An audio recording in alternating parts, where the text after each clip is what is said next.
যোগ দিবসে প্রধানমন্ত্রী আসবেন, তাই যোগার জন্য 7 দিন রেড রোড বন্ধ করে এই অনুষ্ঠানটি হবে।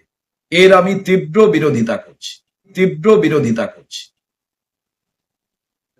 আমি যোগ দিবসের যোগ ব্যায়ামের জন্য সরকারের যে কর্মসূচি তাকে আমি স্বাগত জানাই, কিন্তু কেন রেড রোডে 7 দিন বন্ধ রেখে মানুষের যাতায়াতের অসুবিধে হবে? আপনারা যখন সিদ্ধান্ত নিলেন যে পবিত্র ঈদের নামাজ রেড রোডে হবে না, তাও সেটা কিছু সময়ের জন্য আপনারা স্থানান্তরিত করলেন ব্রিগেড প্যারেড গ্রাউন্ডে। আমরা সাধুবাদ জানিয়েছি, ঠিক আছে, সরকার একটা সিদ্ধান্ত নিচ্ছে।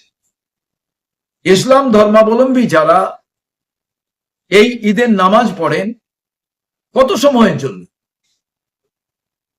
তারা কয়েক ঘন্টায় রেড রোড বন্ধ থাকতো।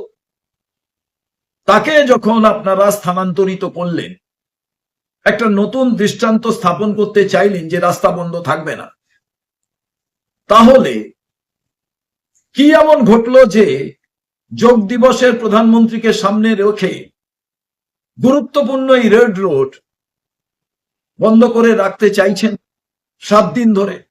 ওটাও তো ব্রিগেড প্যারেড গ্রাউন্ডে করতে পারতেন, মানুষ সাধুবাদ জানাতো। অর্থাৎ আপনাদের যে অ্যারোগেন্সি এবং আপনাদের যে দ্বিচারিতা, এর থেকেই একেবারে স্পষ্ট 15ই আগস্ট, 26শে জানুয়ারি রেড রোডে আমাদের সেনারা যারা দেশ রক্ষা করেন তারা কোনো অনুষ্ঠান করলে আমরা সবাই স্বাগত জানাব। তার কারণ এই রকম অনুষ্ঠানগুলো একটি লম্বা রোডের প্রয়োজন হয়। কিন্তু যোগব্যায়াম, এটা তো ব্রিগেড খুব ভালো জায়গা ছিল।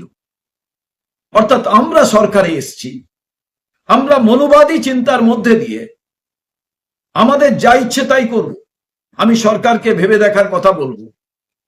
প্রথম সিদ্ধান্ত, আপনারা রেড রোড থেকে কোন রকম ধর্মীয় অনুষ্ঠান, কোন রকম আদার অনুষ্ঠান আপনারা স্থানান্তরিত করতে চান।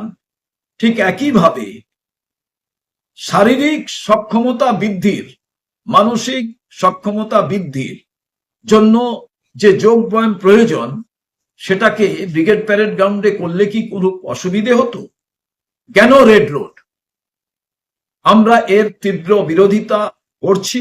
আমি শুরুতেই বলেছি সরকারকে বলবো স্থানান্তরিত করুন, এবং আমি আমার এই বক্তব্যের সমর্থনে মানুষের কাছ থেকে আমি বিভিন্ন মতামত জানতে চাই, তারা কি বলে। জাতি বর্ণ নির্বিশেষে আমাদের প্রত্যেকের জনজীবনের কোথাও চলার ক্ষেত্রে বাধা দান করা উচিত নয়। সেই ক্ষেত্রে রাস্তা অকুপাই করে এই অনুষ্ঠান একজনের ক্ষেত্রে যদি বারণ হয়, অন্যজনের ক্ষেত্রেও বারণ করা প্রয়োজন। এটাই কংগ্রেস মনে করে।